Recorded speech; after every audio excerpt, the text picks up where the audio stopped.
Hey, it's Anne. So here's a heads up on all the episodes we're working on so that you can submit your questions. We're talking about trends in men's fashion. That can be anything. Like, this is not highfalutin fashion. It's more like, why are all the guys that I know wearing this or still wearing this? Or when will they wear this? That sort of thing. We're doing another one about plastic surgery culture. We're doing one on periods. And then we're doing one on how cookbooks get made. You can submit your questions at tinyurl.com/culturestudypod. That's also where you can submit questions or prompts for the Ask Anne Anything segment and where you can give us your ideas for future episodes.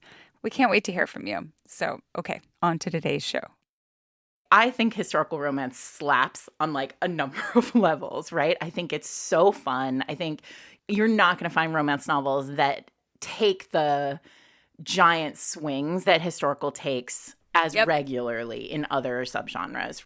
That all said, I also think of historical as being such a deeply political genre. And part of the reason why is because we have had to reckon with the whiteness, the cisness, the heterosexualness, the like ableism-ness of the genre writ whole in a very different kind of way. And so now I think what's happening in historical currently is so political, right? Yes. Like we're seeing writers negotiate bodily autonomy in an overt way that we're seeing less in contemporary. We're seeing them. We've always been the subgenre that has like most tackled misogyny, patriarchy, the gender politic of romance has always been really thickly dealt with in historicals.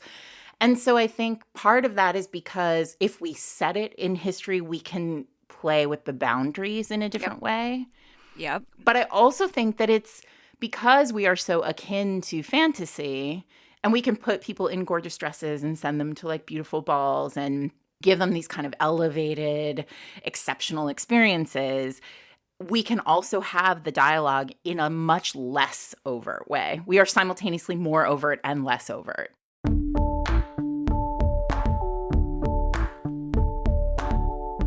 This is the Culture Study Podcast, and I'm Anne Helen Peterson. And I'm Sarah MacLean. I read romance novels and I write them. And I'm the host of the Fated Mates podcast, which is a romance novel podcast. So this is another installment in our ongoing series on romance. So we've talked about contemporary romance, we've talked about queer romance, romance bookstores, the world of self-publishing in romance, and today we're going to do a deep dive on historical romance, and you are far and away the guest host that everyone begged for. Well, I'm so thrilled to hear it, but also just anytime anybody in the whole world wants to talk about historical romance, they can call me, text me, write me, carrier pigeon. I'm always ready. So beyond like the obvious shifts in time and place, like what do you think sets historical romance apart, either as like a subgenre to read or as a field to work in?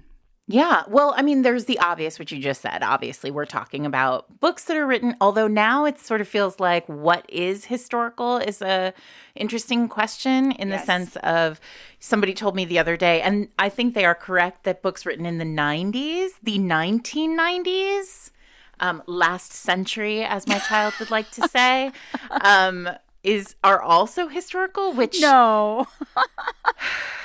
Listen, it's hard out here. Are you noticing it's hard out here? That makes like John Grisham, like historical novels. Do you know what I mean? It's like, oh, the setting of like being a lawyer in the 90s is like historical. Severance is historical fantasy.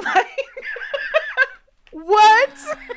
Yeah, no. So what about writing in it? What do you think like differentiates the people who are writing in it? So I think romance in general, you've done so many incredible conversations with so many brilliant people. And I feel like we've all kind of painted a really broad picture of romance. And in general, romance is a genre of feelings and a genre of hope and a genre of sort of this sense of happily ever after being a cornerstone of the genre tends to be diminished into, well, it has to be happily ever after between two, the protagonists, right? Yeah. 2, 3, however many people are in the book.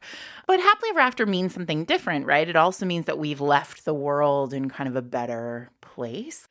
we are on an arc of moral justice, maybe, right? Is how I like to think of romance in general, although I appreciate that not every romance does this kind of work.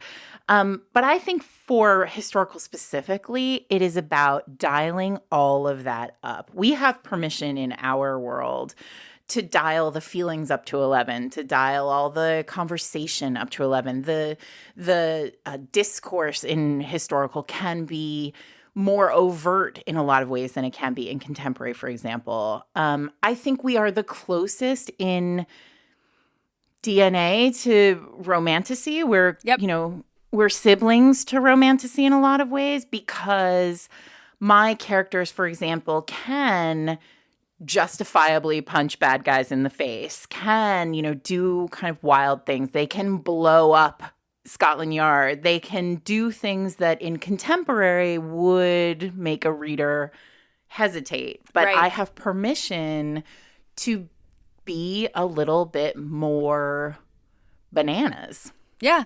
No, and I think that's part of why it's my favorite genre is because it's transportative in that capacity. Mm-hmm. I spend a lot of time thinking about the realities of how the world is today. And so when I'm reading something that discounts those realities in some way, like it becomes an incredible point of narrative friction for me. Mm-hmm. Whereas historically, it can transport you in a way that is like, okay, I know enough about this so that like this all makes sense to me.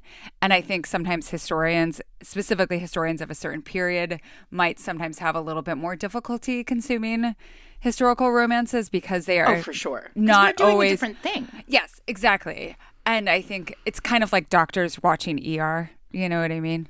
Like exactly. Like, I think that's exactly right. This isn't exactly my experience. And you're like, it's not supposed to be exactly your experience. Mm-hmm. Like we're doing something more interesting here. Well, I saw a historian yesterday on Threads posted, there was an early photograph of Matt Damon dressed up in Christopher Nolan's The Odyssey, right? Yeah. And he was wearing the like classic like helmet with the like giant, mohawk thing. Yeah. And, a cape and gladiator sandals. And the historian was like, you have to understand that while all of you are just tripping over how amazing this is, historians are like, this is 10 9/11s.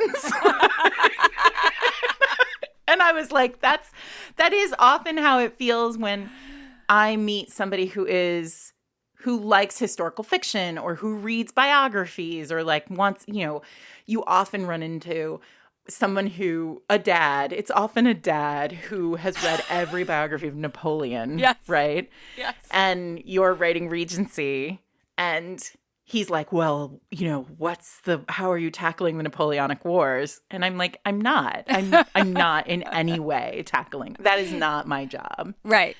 But I think it's really interesting because that's not my job on so many levels. Like, it's not the job of historical romance to relitigate history. It is the job of historical romance to show joy throughout history and to show what we do is we use history as a kind of wallpaper to highlight what is happening now. Bodily autonomy is a really interesting conversation in relation to romance in general, right? Like abortion, you rarely see it on the page in romance. And there are lots of reasons why. But historical has always been the genre of like tinctures and tonics. Yep. They like have unprotected sex, and then like the next day your medieval knight goes to the local witch and gets you a tonic. And it's like, we've been talking about Plan B since the 70s, right? Since before there was Plan B, right? Yes. Yeah. And, the thing I always think about, too, is when you look at adaptations of like any classic text, the adaptation itself always tells you just as much about the present as it does about the source material. 1,000%.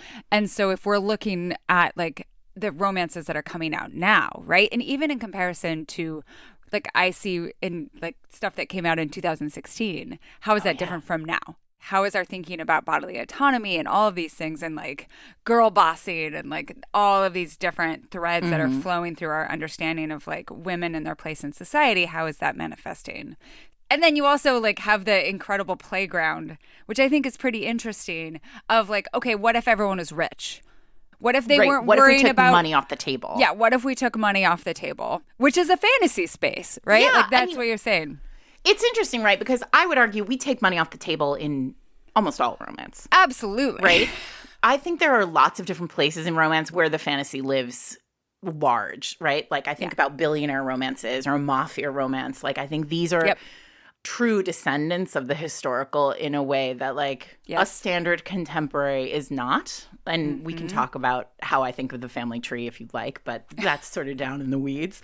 But I think that what's interesting is historical has always negotiated class in an interesting way, right? There's always like money's often on the table, right? Because marriage in these books is often of convenience or, you know, I'm abducting in the early ones, right? Like I'm abducting this rich girl to like steal her away to Scotland so that, you know, ultimately her family wealth becomes my wealth, right? Yeah. To pay for me resurrecting my estate, which my father has ruined. Like it's always with sort of a noble, this like noble idea.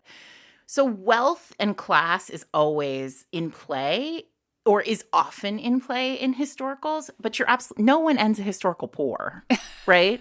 That's not how that works. Like the way that people are ruined is almost always like ruined sexually, right? Like or ruined reputationally in some capacity. Ruined by a man with great teeth and abs.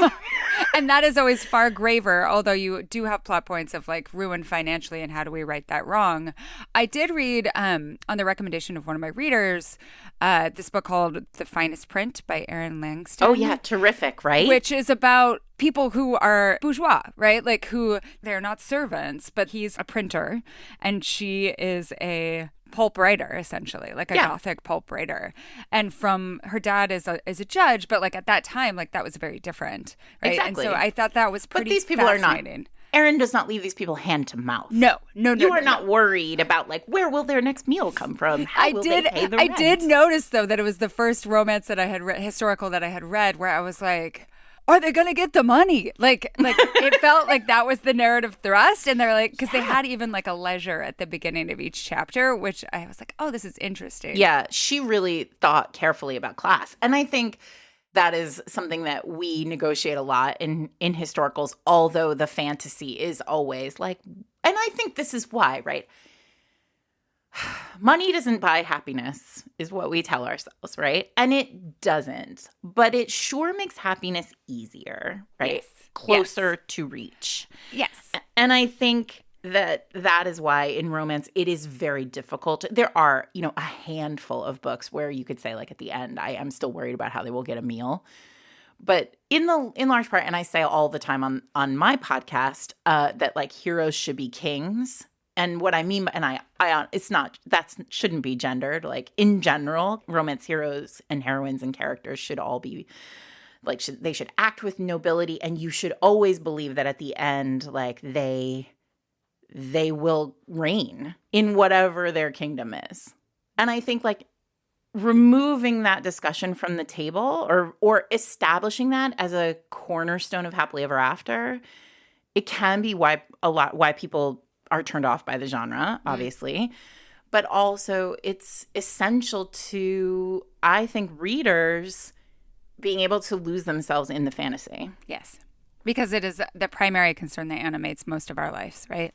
It's too real for romance, or it's too real for historical, at least. Like, I think there are some things that just like historical isn't negotiating because it's not joyful. Yeah. So you've written 16 historical romances, right? Yeah, somebody said that to me yesterday. I think I've written, 16 novels. I also have like a few novellas. And your first contemporary is coming out this summer, right? Correct. And that does negotiate money. So I would love, like, we can talk a little bit about like how the process of writing it was different, but I loved how you mentioned like the family tree. So like how does where this contemporary land relate to the family tree? Of romance? Of historicals, yeah. So I think it's interesting, right? Because the contemporary is not a romance novel. And I feel like I have to say that. I think actually if you don't read romance, if your listeners who don't read romance were to pick up this book, they would be like, this is a romance. But I think romance readers would be very upset with me if I tried to sell them this book as a romance. And so I want to say that up front. It wasn't sold as a romance. It does not exist in my mind as a romance because it is the story of like a deeply dysfunctional family the children of a billionaire tech genius who dies at the very beginning of the book. This is not a spoiler. He's dead on page 1. And the whole family returns home to a private island off the coast of Rhode Island, which is where I grew up, only to discover that their father has left them an inheritance game, right? And so they are stuck on this island together for a week with a number of tasks that they have to complete in order to activate the inheritance, right? So it's really, this is about like families. There happens to be the person who's like judge and jurying this game is their father's like second in command lieutenant, and he's very hot and true MacLean hero sort of in this, which was unexpected for me because I came into it thinking, well, there will definitely be, there are a few romances throughout this book that are in various stages, or a few, I should say, like relationships throughout this book that are in various stages. And I didn't intend for it to have such a like powerful through line of romance. And then I was like, as I was writing, I mean, that's what I'm interested in. Like, I'm interested in romance and how people come to love each other and come to find each other and partner with each other.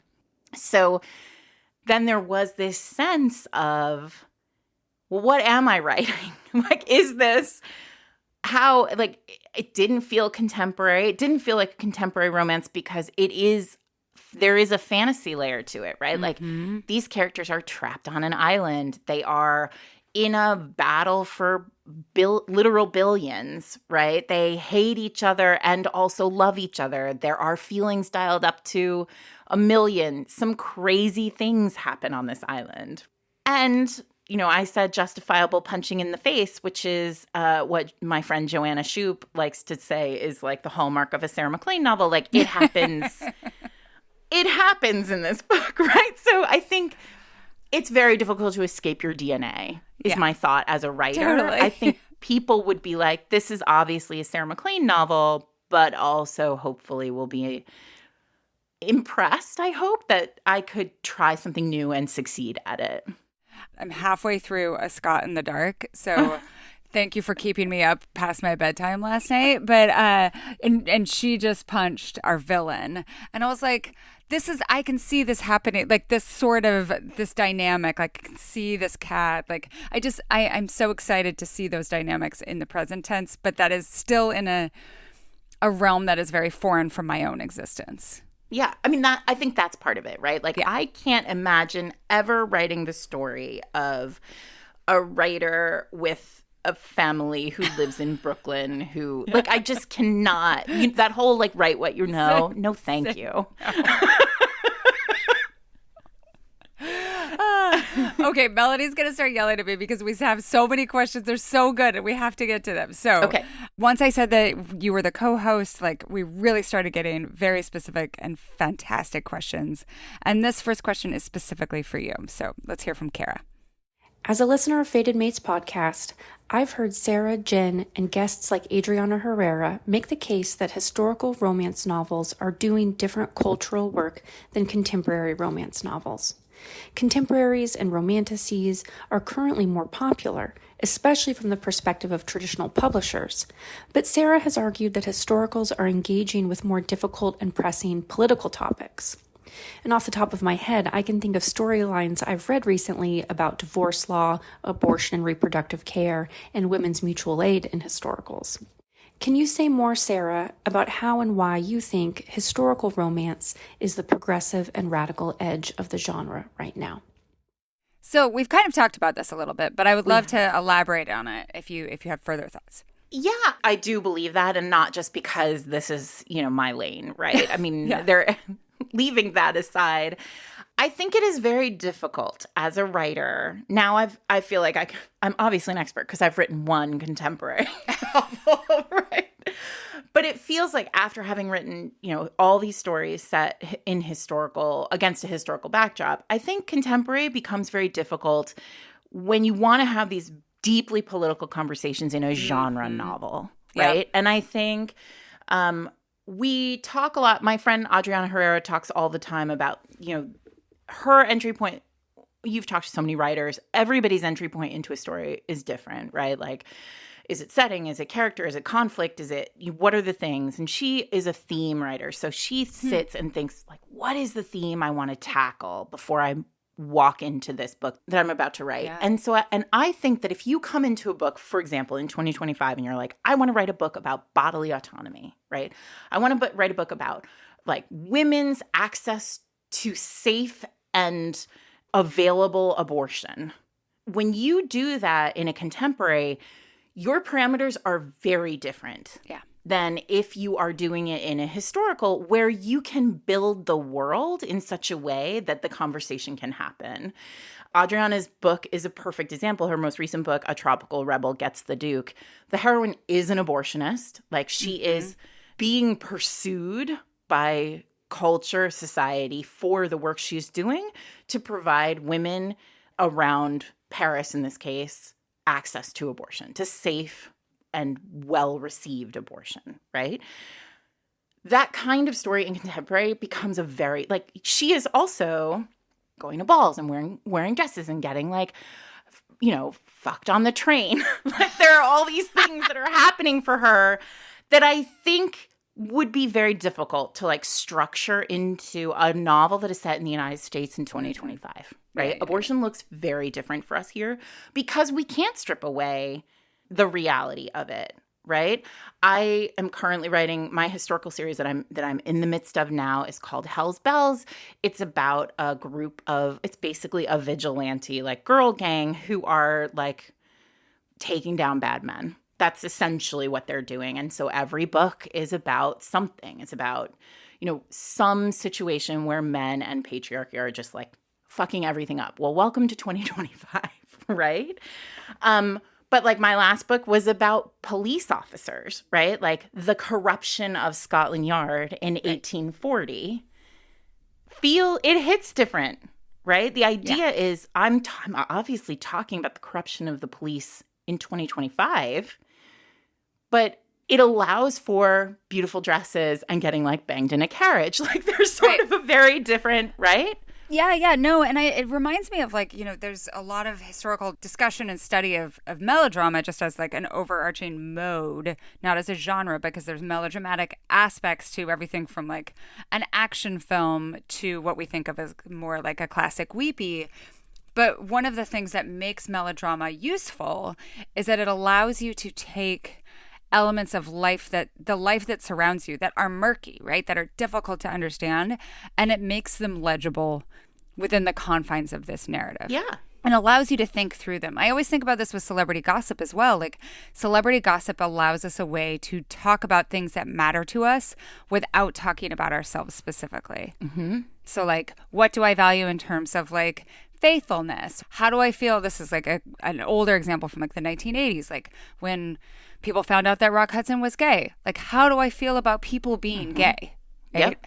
And working through those ideas. And it matters. Like, it's a way that we figure out what we value is oftentimes through texts that do not involve our lives personally. Yeah. Well, you're reading A Scot in the Dark right now, yeah, which is a book that was inspired by, back whenever I was writing it, what is time? There was a bunch of phones have been hacked. Celebrity phones have been hacked. And there was a leak of a number of, like, celebrity nudes. And the instant response from the world, and I would say, like, my knee-jerk response was, well, why did you have those? You're a celebrity. Why do you have those pictures on your phone, right? Yeah. And we all kind of said it. And then, or at least said it in our brains before 30 seconds later being like, hang on a second. Like, this is not okay. And then I was plotting that series and I was like, well, what does a sex tape leak or a nude photo leak look like in my world? How do I, and so that book that you're reading is about a nude painting, right? Like, she sat for a nude with somebody she trusted and he screwed her over. And, like, that happens in the world. And what does slut shaming look like, right? Yeah. So I think, again, for us in historicals, it is easier for us to have these conversations because we have the freedom and the permission from the reader to lay these, like, really important conversations alongside the beauty and exceptional nature of the world Yeah. that these characters live in. And I can think of so many of, I mean, I think about, I mentioned Joanna, right? Her most recent series ends with a book that is, so many of Joanna's books, like, end with characters who don't want to get married or don't want to have children. Like, she's really negotiating these interesting questions about modern day culture. Yep. In historical, because the answer is much bigger in historical, right? If I choose not to marry in 1880 and I'm, you know, the daughter of a wealthy New Yorker, Gilded Age robber baron, that looks different for me. That can ruin my life. But then there's this question of like, well, wait a second, we're still sort of there. Like, talk to your single friends in their 40s and how they like feel like they're never invited to stuff because they don't have a match. Yeah. Yeah, like just because Spinster was age 25, like we still have the way that we talk about and wield that understanding today as well. Yeah. I mean, Joanna's most recent book is about the Comstock laws. Yes. And it's like everything old is new again, right? Adriana's book about abortionists, my book about bad, terrible cops. Like, but you'd never know it from the covers, right? We're like subversive texts.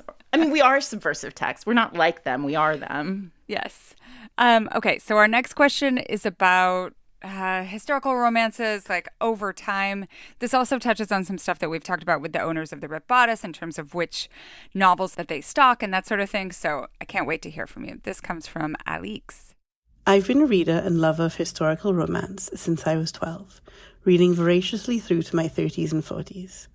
I'm also a huge rereader and have some historical romance novels on 10+ readings. While I've always considered myself a staunch feminist, somewhere in my 30s I found myself struggling to reconcile some of my favourite authors and novels with my burgeoning better understanding of feminism and misogyny. I still read historical romance, but not as much and not as widely anymore. So my questions are, 1. Is there a way for me to return to some of my favourites but also keep my convictions? 2. Have other readers found this reconciliation hard? I wonder if it's an age thing. For example, many women's feminism radicalizes or strengthens when they become mothers. And 3. How can the industry hold on to common beloved tropes? Example, girl in a bad situation enters fast marriage with wealthy man who needs something, while also addressing real concerns. Okay, so let's work backwards through these questions. How have you personally dealt with some of this in your own writing? So, I mean, I'm a reader first, right? So I started reading historicals when I was 11 years old, which was in the 1980s, last century. And so the late 80s, but still. So I cut my teeth in a lot of ways on these, what we would call problematic texts. And when I was 11 years old, I did not understand like what was happening in the world in the 80s that would cause these texts to be powerful and important and look the way they did. And so we're going to go backward. So I'm saying that in front at front because I think it's important. But I think that I have always obviously felt like I am a dyed-in-the-wool feminist. I'm like the furthest far left progressive that you can find in many rooms that I am in. And for me, I have never had a challenge. I've never had a difficulty reconciling my own storytelling with that. Yes. And that is because of heroes. And I think that that is an important thing that we don't talk enough about in the 2020s about romance. Like I think romance has become so focused on heroine journey. And that is what I would say is it has always been focused on heroine journey, but we have in many ways in the last, like since the beginning of the pandemic, I've seen a sort of move in the genre toward heroine only journey, right? Like a hero is there as a prop. He's already done all of his work, right? He's been to therapy. He now like is almost post-feminist in an interesting way. And so he is there to help the heroine reckon with her messiness, which I like, can I swear? Because it's fucking terrible that as a concept, right? Right. But look around, right? Like, look at who just got us into this mess in November. Like, it was men. It was white women and men. Like, lots of men, right? So, largely white men. But so I think there's that. I think there's, like, this kind of question of, like, what are we doing with heroes right now? And I think that in the past, a lot of these texts that we struggle with, right, in 2025, going back and looking at these. And I don't think all of them are valuable. And I don't ever recommend anybody start in the 80s with romance, right? Like, this is the dark magic, right? Like, you're not ready for that yet. But in the 1980s, when these books were written, like, marital rape was not a thing, right? It didn't exist because it was legal for that. Right. Like, there were, women until the 1970s were not able to have their own credit cards if they were married. They weren't able to have their own bank accounts if they were married. No-fault divorce didn't exist. Like, there are so many things about the relationship between men and women in these early texts that was being negotiated on page privately with readers, right? So I think that when we look back on those texts, we can't look at them just as sort of, I just opened my eyes as, like, a new romance reader in 2025 and, like, I'm reading this book as though it were written today. I think we have to acknowledge that we are where we are in romance and in the world because of the battles that were being fought in the 80s and 90s. And so those texts are complex because they were holding a mirror up to a different kind of society. And honestly, giving women, this is how my feminist read of these books is, they were giving readers a sense of a language through which they could engage with these concepts. And this goes back to my own writing. Heroes, and to the heroes, is like, these heroes had to break, right? They often entered the scene as, like, brutal, staid alphas who had never felt a feeling. They were stiff, they were impenetrable, they were, like, just everything terrible. And by virtue of the heroine, they break, right? We see them crumble and then have to rebuild themselves softer, better partners, more connected to family or to culture or to community. These are stories where we are watching patriarchy be broken down and then remade in equity. And so my writing, I've written that story she talks about now, like she's talked about many times, right?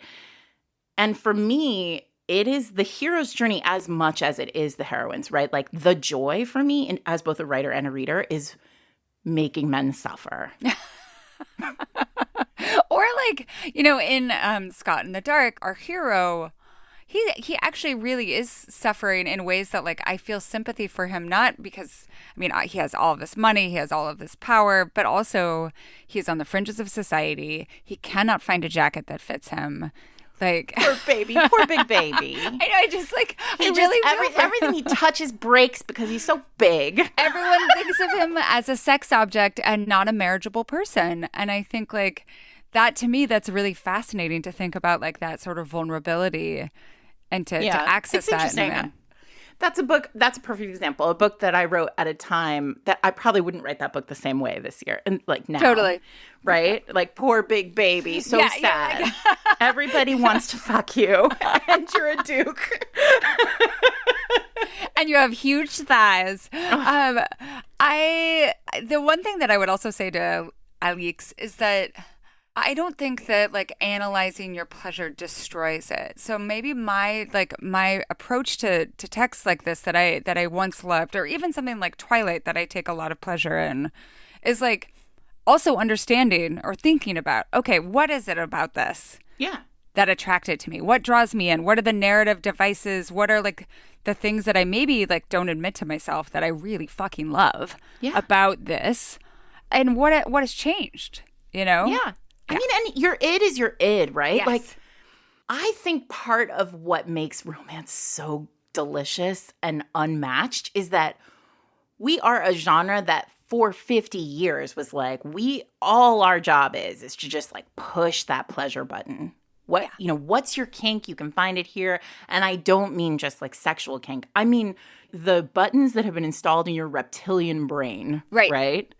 And like Melody's favorite, which is shared bed, right? Melody? Only one bed. Only one bed. Perfect. I write one into every book because I'm like, only one bed is the best. That's why I love you, Sarah. Thank you, Melody.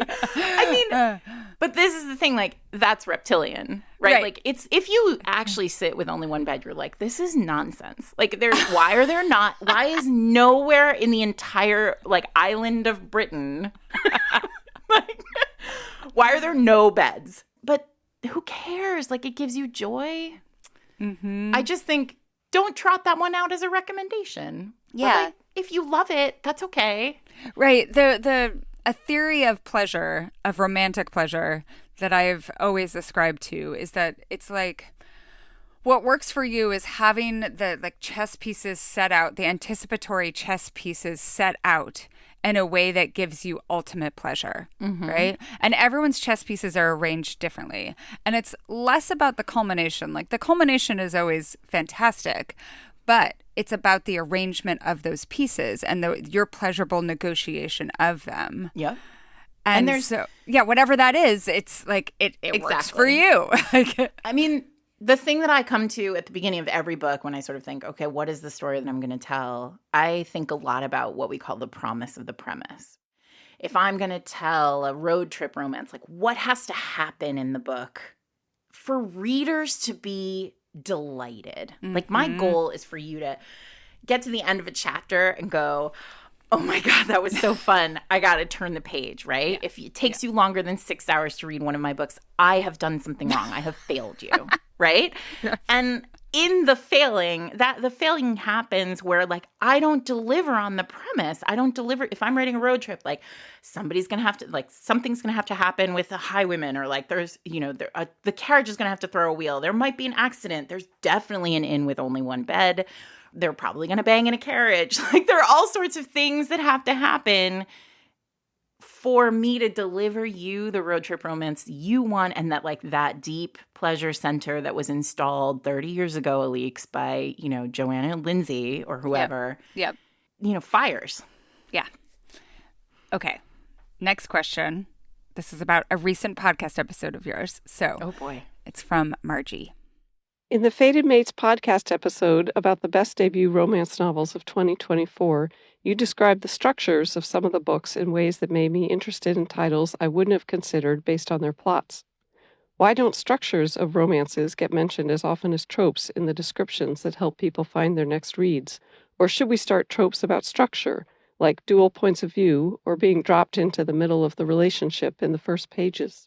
So the question was, the first question was, why don't we talk about structure in romance more? And the second was, should we start talking about like tropes, structure as tropes? Yes. And my answer to that is, please God, let's not, because I feel strongly that the tropification of romance has done a disservice to the writing in romance. Yeah. And that is because trope is not conflict and trope is not character, but for some reason, like because readers love only one bed, now it feels like only one bed makes a book. Yep. But I do think that structurally there are some really interesting things happening often in debuts. And you've talked to lots of writers and read so many books all over, but my favorite thing to do when somebody recommends me a new to me author, is to read their first book. And the reason why is because I believe first books are the purest form of a writer's psyche. Yeah. Right? Yeah. We never are as honest as we are in our first books, and we are never as free as we are in our first books. And so for me, debuts become incredibly interesting because they are so honest. Yeah. So structure is particularly interesting because I think the reason why so many debuts and why we talked about them so much in that episode is because often when we write our first book or when authors come to their debut novel, they don't know the rules, right? They don't know they've never been told that a romance is only built in this particular way, A Yes. to B to C to D, right? Yeah. So they write the book the way they think the story should be told. And in some cases, that's messy. And in other cases, it's messy and fascinating. And in other cases, it's just incredible, right? So this makes me think of two of my favorite, most recent romances that I've read, I realize are both debuts. I'm Tell me. 99% sure.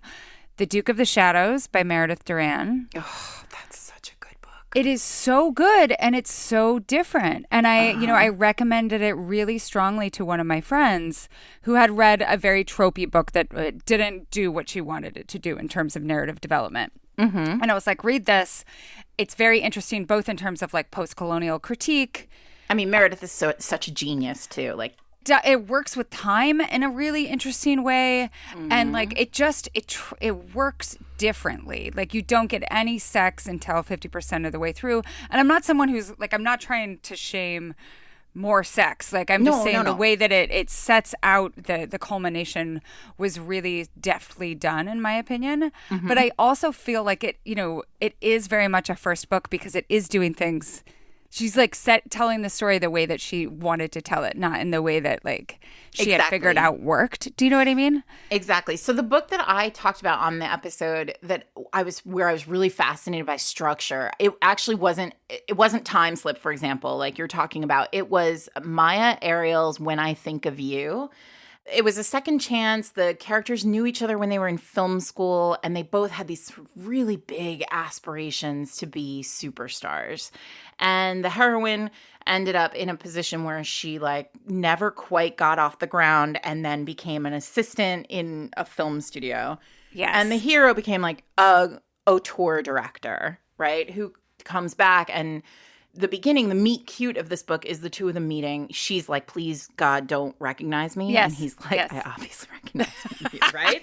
And it's charming and great. But the structure of this book includes like scripts that they were writing, flashbacks to when they were in college, emails, transcripts from interviews. Like there's all sorts of, there are found objects, like flashbacks that last like 3-4 pages. Like if I were writing right now, however many books in, and I wrote a flashback that was more than like 2 paragraphs, somebody would be like, hey, Sarah, does this whole flashback need to be here?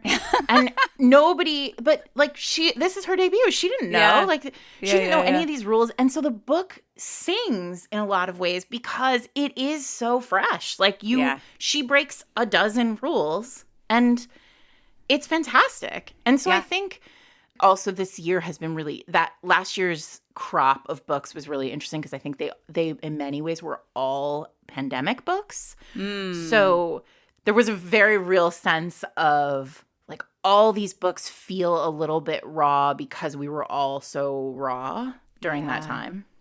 Yeah. We run so fast. If we are the genre that's moving most quickly, we're the genre that is constantly reflecting society, and specifically perspectives from society that are not dominant perspectives. So like we're getting a lot of the rawness in the books, and it's really fun to read. Yeah. I know that the statistics are difficult to really track in any sort of way, but there are a lot of people I think who are coming to romance who maybe had not been deeply familiar with romance before. And so I think like sometimes it's easiest to like stay with a trope. Yeah. And forget the absolute joy of finding a different access point into the things that also press your pleasure centers. Exactly. And I think that on top of all of that, there is this sense of romance and we talk about it this way. I talk about it all the time, right? That romance, part of the joy of writing romance and reading romance is like we know the boundaries as readers, right? Like my covenant with you as a reader is that at the end that I will bring you, very high and I will bring you very low and hopefully like break your heart, but ultimately I will return you mended to the end of the book and like happy for it, right? Joyful for it. And I think we're like, doing ballet in a phone booth in a lot of ways because of these boundaries. But when somebody breaks the structure and does it well, it's magnificent, right? Absolutely. Okay, our next one. I cannot wait for your answer on this one. This one comes from Katie. Many of my favorite series have a loving family or a friend group at its core. However, such a literary base lends itself to the cop-out of the fertility cult that defines motherhood as happily ever after and pregnancy as an indication that a relationship is successful in any sequels. Is there discussion amongst authors about how to represent family love, sibling relationships, or adult friendships without having to insert pregnancy, pun intended, or babies into the equation? This was like my biggest complaint with ACOTAR is I was like, why is everyone immediately pregnant? Like they're like, oh, I don't want to have babies for a while, especially because maybe your bat baby will kill me. And then like they're immediately pregnant. And I don't have kids, so I also am always seeking representations of women who don't feel that same fertility cult pull. So where does this take you? So I think there are a couple things. One, the baby log is a problem. We all face it when we get to the end of a book and go like, oh, what are we doing now, right? Here we are at the end of this chaos, and this is a very known problem, right? And you are not wrong. And I think there are a couple things. One, I think we are seeing a shift in that, in romance now. I think the 2020s have I can think of, this person is not historical, but Kate Claiborne, for example, has never written a pregnancy, a baby in an epilogue or anywhere in a book. And I would be surprised if she ever did. Joanna Shupe, like I said, often writes characters who have no interest in having children. Or horrible families. Like I read A Notorious Vow recently, and like that's the worst family that I've ever seen represented. Terrible families, right? Yeah. I've written my book Bombshell. The heroine has 4 sisters who are all, there is a joke in it that it's like every one of them has been like pregnant for the entirety of their marriage, and she's like, I'm good being the fun aunt. Like I don't want any part of this nonsense, and they do not have children. And I think also I've been sort of aware of not being that interested. Like the Hell's Bells is a particular situation because like they have a job right now. Like they're working. These are working women. So I think all that is relevant and shifting. But I would say that baby epilogues sell. Fascinating. And they sell a lot. And if you don't write one, you get letters. Wow. So, well, that to me just emphasizes the cult of fertility in its patriarchy hold, right? is a hell of a drug. Right. It's like it just makes it so much stronger. I just finished book 2 of Bare Knuckle Bastards, and I love like book 2. There's a baby because it just, I don't know, it makes sense. Like it's just he seems like a real great dad. But book 1, no baby, and still no baby in book 2. I haven't done book 3 yet, but like that to me, I thought that especially because of the way that these boys were treated as kids. See, that's different. There had to be a baby in there, right? Yeah. Because they had this terrible, that's a different thing, right? Like they had this view of family that was so fucked up. Yes. Interestingly, I often don't write sons, right? Like I'm going to spoil it, but there are no boys in the future for any of those families, right? And so I'm interested in that too, like the sort of gender of it all in the baby logs, but and what it means, like passing on the line. As you can probably tell by now, I'm sort of like over passing on the line as being an important piece of the puzzle. Yeah. But yeah, what I would say is I really love it when that rule gets broken. But there was a time in my career where an editor would say to me, like, there's got to be a baby at the end here. As someone, I'm writing a book right now about like how different ways of forming friendship and community and family, and thinking just about how like wards worked, right? Like how there would be people that became important in your life that you were responsible for, and how we've in many ways lost that concept of someone who's outside of the nuclear family as like someone that you are responsible for. Does that make sense? Yeah. So there's this, I don't know if you're familiar with it, but Gail Carriger wrote an incredible craft text called The Heroine's Journey. It's obviously in conversation with Joseph Conrad's The Hero's Journey. Yeah. And I think this text is so fascinating because it basically talks about like the heroine's journey not being about women, but being about like a quest for community. Like the hero's journey is a person goes on a journey alone. Yeah. And if they find love or find community, that eventually that all is going to have to be stripped away for them to achieve their heroic, ideal, the platonic ideal of heroism. Yep. In the heroine's journey, what she's arguing is like a character starts alone, but over the course of the storytelling builds community, right? So the Marvel movies, for example, the Avengers movies are good examples of heroine's journey because none of them can go it alone. They must ultimately all work together. And so this as a concept is really interesting because it is for me, it feels like the cornerstone of romance. Like all these books way back to the 1970s ultimately end with loner hero, and I mean the male protagonist, having to come to community, right?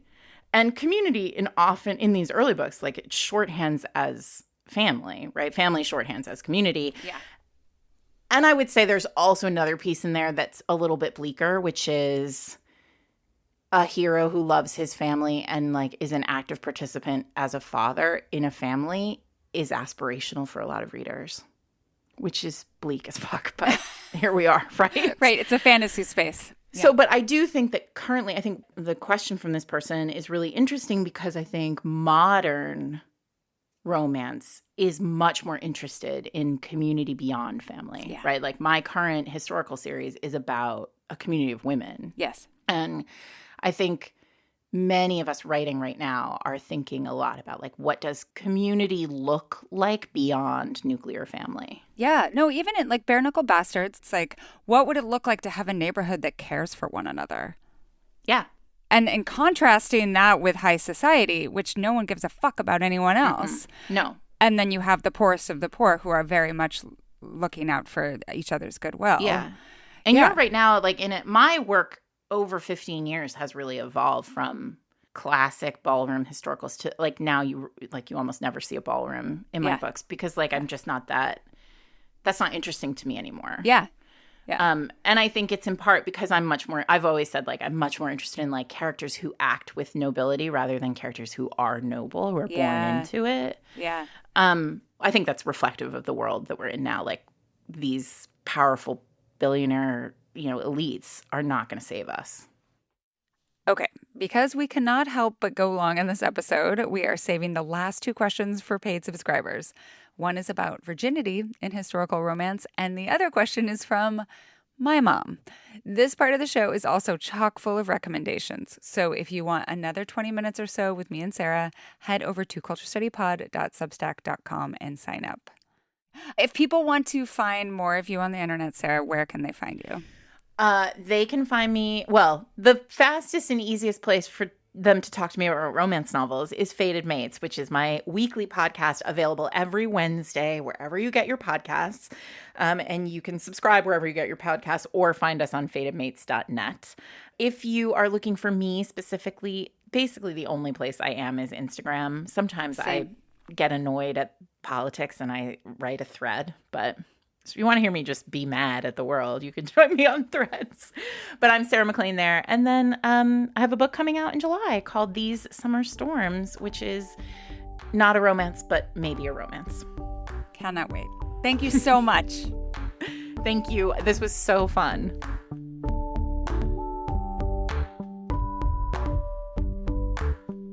Thank you so much for listening to the Culture Study Podcast. Be sure to subscribe wherever you get your podcasts. We have so many great episodes in the works, and I promise you don't want to miss any of them.